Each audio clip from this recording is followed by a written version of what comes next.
We'll do a little bit of visiting, and then if you want to walk out into the fields and do a little looking, you certainly can do that. One of the things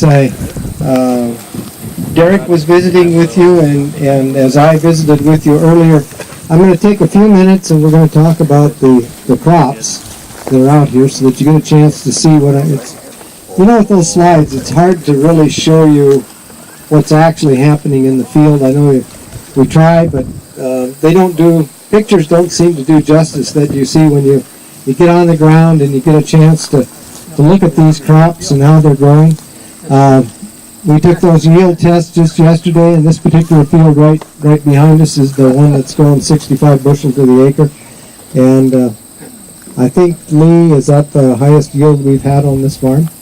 I think probably so, yep. The other thing that we're noticing, we didn't put any fertilizer. That field is unfertilized with any additional nitrogen. So 65 bushel wheat, but at the same time, the test weight was 63 pounds, 63 pound wheat. But our protein, as you can imagine, no fertilizer, but as that yield goes up, I mean, there's no free lunch, so our protein levels are around 11. I think the average on our 3 fields, the average protein is about 13. So we're down on protein, but we're up on yield, and test weight's good. So I guess, when you look at the price of the protein value, that might have some value. I don't know. I mean, just like Derek said, it seems he's not so excited about wheat, and I understand that.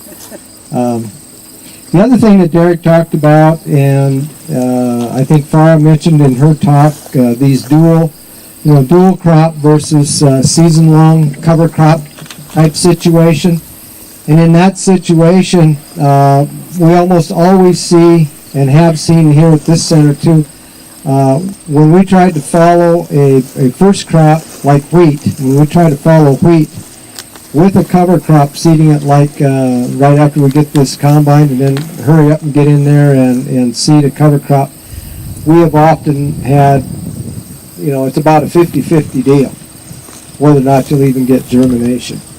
And that was earlier on before I started this study, and so I had in my mind that if I was going to do a dual crop, I was going to use a crop that I could mostly forage. My thinking was forage, and by doing that, if I took a winter crop, began with a winter crop, so that I've got that thing established, it's growing, and we get a good crop by the middle of June. And we're seeding triticale hairy vetch. We had that discussion earlier, and we get a crop that's this tall by June, and it's got tonnage in it. You saw some of those figures over in your book. We get that off, and we come back on that triticale hairy vetch crop, and we see the second crop. And this cover crop that you're looking at right behind you, this is a cover crop that was seeded about the first part of July, and you see we're getting some growth, and by the middle of September, first part of October, when we get our crops, we'll have some tonnage in there. It's not the best cover crop we've ever had. In 2013, we had our best cover crop. Those of you who, I don't know if you're all familiar with hairy vetch, but if you see this purple flowered plant right in front of you there, that's hairy vetch. And you can see it kind of scattered throughout the field, and those legumes play a real important role in the cover crop mix. We've got some other, the kale is in there, the radish is in there. You can see them kind of along the front row here. Of course, the sunflowers. And they all add to the diversity. Again, with the cover crop, we're going to take some above ground biomass and use it somehow. We're going to use it, in our case, we use it with the after weaning cow. Right now, this would be an excellent crop for grazing with our yearling steers, and that's part of the next experiment. We will no longer let this just sit, but it will become part of a grazing sequence, and it probably won't include the cow in that situation. It'll include, what we're going to do is we're going to move into forage finished beef, So with forage finished beef, this will become part of a 4-crop rotation that would include the cover crop, the field pea and barley with some additional legumes in there, the corn. So we'll have all those forages as a sequence, and then because we just probably can't get the gain and the growth on those cattle, we'll probably put up a really good quality, different than this mix, but a cover crop that we're actually going to use for hay.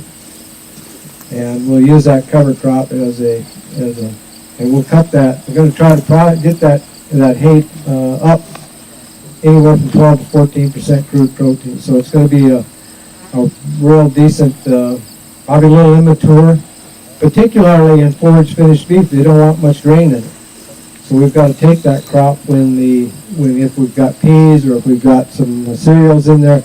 Those cereals have to be really immature so that we don't have much starch in those kernels, which means we're going to have high protein forage, okay, and fairly high digestibility in terms of finishing cattle with it. But we can get those cattle fattened on that. I don't know how many days. It's not going to be like a feed yard diet where we'd be using cereals like corn. That'll be different, or a corn barley mix. But they will grow, and we'll get them finished. And then we'll take a look at that economic return per acre under that kind of a grazing situation. So we'll compare it to our delayed feedlot finishing and our regular finishing, and then we'll have that up alongside our forage finishing and see what the economics are. Because we hear a lot of good things about the economics of forage finishing. I guess I'd like to see those economics.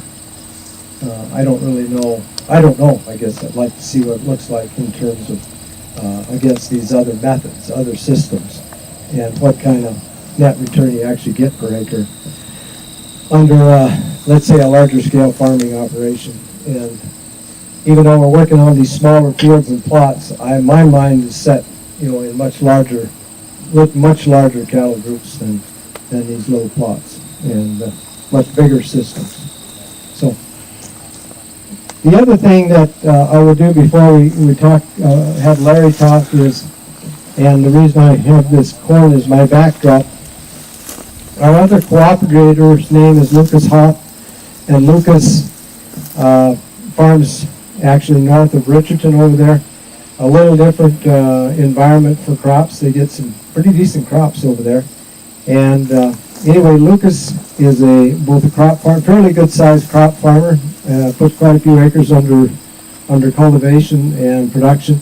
But at the same time, he has about, I think it's around 200 cows, and he's actually growing his herd. And one of the things that he was interested in as a cooperator in this SARE project was that I asked him if he'd be interested in backgrounding his calves using this unharvested corn. We're using it in this finishing, or at least working our way up to finishing with these yearling steers over here. But I asked him, what about your calves right after weaning? Well, yeah, I'd be interested in that. So he began 3 seasons ago, and so this year he's working on his 4th season. But we've got 3 seasons of data in your book from Lucas. And basically he doesn't get enough corn. He seeds about 30 acres of corn that he used just for grazing. And he didn't believe me, and his banker really didn't believe that you could really make any money doing this. So when he got the banker convinced that he could do this, then he went forward. He weighed his calves, and we don't put calves out in this stuff until they're done balling, so I wait about 7 to 10 days. Then he'll take those calves and haul them from one place where he's got a little feedlot over and puts them in the cornfield. And they graze the cornfield, and then towards the end as that corn's starting to peter out, and they're getting through it pretty well, the high quality material, the leaves, the husks, the grain, and so forth. They get through that, then you got pretty much stalks left. He starts gradually transitioning them from just the corn into, put some bunks in there, and he puts in hay, and then he'll start a grain mix, and then he'll carry those cattle out to February. But he gets his backgrounding part started grazing just the corn, and he'll get about from 35 to 40 some days of grazing out of that corn before he's pretty much on a feedlot diet, or backgrounding diet. And then from there, those cattle just continue to pick in that corn. They eat their grain and their hay, but they're always picking in the corn. They always want to be out there grazing, and it's, you know, it's a grazing animal, and so they want to graze. In your book, there's a couple of charts here that, some county agents have looked at this thing, and they have this idea, they have this mindset that these cattle are going to gain 2.5 pounds a day grazing this corn. And if it stayed green like we have right now, if you graze that crop, you'd get 2.5 pounds a day. However, it freezes. And so once we get frost and nitrogen begins to volatilize out of those leaves, we just lose a lot of the nitrogen out of that and a lot of the protein out of the grazing, the aerial parts of that plant. And so they continue to graze, but we found that our average daily gain over there for Lucas, it ranged as high as 1.6 pounds to a low of 1.24 pound a quarter, with his 3-year average at about 1.4 pounds. So you'll get producers that will get really disappointed. You know, gee whiz, I didn't get 2.5 pounds a day, and I'm not making as much money as I should. But by the same token, you're not spending as much money as you could, because you could spend money on feed and so forth. And you've all probably run those diets and whatnot. As he goes back in with his backgrounding diets and adds to this initial weaning process, he ends up with an average daily gain of about 2 pounds a day. So as he brings his grain into the diet, then they start to pick up, and the cattle are ready to market. Around the first week of February is when he likes to sell them. This stuff's all in your book. And he'd be, otherwise, if he was, the reason he's not here is his son's getting married, and so they're doing all those things that they need to do with family, and that's important. What I'd like to do is roll down here. We've got grazing economics, but again, I think one of the numbers, and there's a lot of numbers in here, you can digest those and see if somehow they fit into your farming operation, but we took a look at net return per acre of corn versus beef.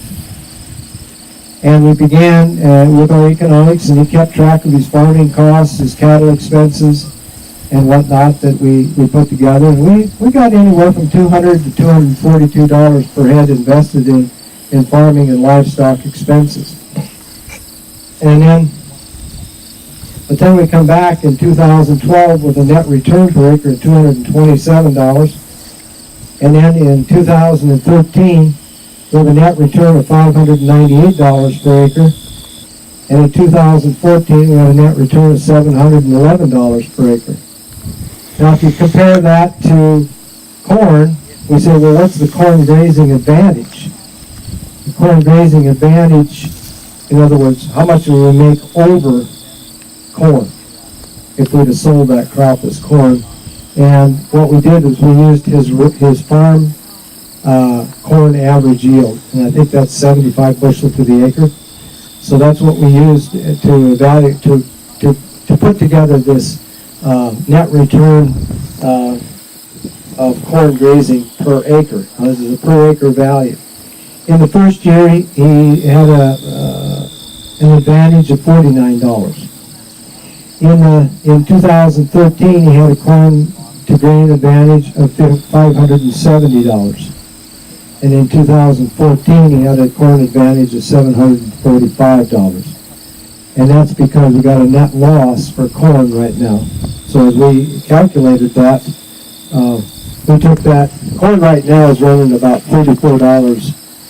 I think the North Dakota Farm Business Management for 2014 had corn in Region 4, which is this region of North Dakota. The bushel yield was 91 bushels to the acre, and the net return on corn last year in the farm management, that association of producers that turned in all the data, they had a net loss of $34 an acre. So we added that net loss of $34 to the $711 to come up with the $745. Basically, we're talking about the margin. Okay, so we take the loss plus the gain, and the sum of that, the minus and the plus, is the total of the advantage of beef over corn. So we see there's a big advantage to take it to using this crop of corn is so versatile. You can take the grain and make ink out of the oil, or you can take this raw product and turn it into high quality edible beef. And so it behooves us as producers to figure out how we could make that work on our farm and ranch. If we're farming, if farming is part of our enterprise, there are probably ways that you could make it work. I think I said that earlier, but you can use it for backgrounding, you could use it for long grazing, for long yearlings like these cattle over here and over on the hill. Just a multitude of ways that you can make it work. The other thing that you can do, you may not have enough cattle or whatever, but you've got these residues like corn and sunflower residues. You could actually rent that to a neighbor who has, maybe you've got more residue than you can utilize. You perhaps could rent that to another cattleman who would like to use it.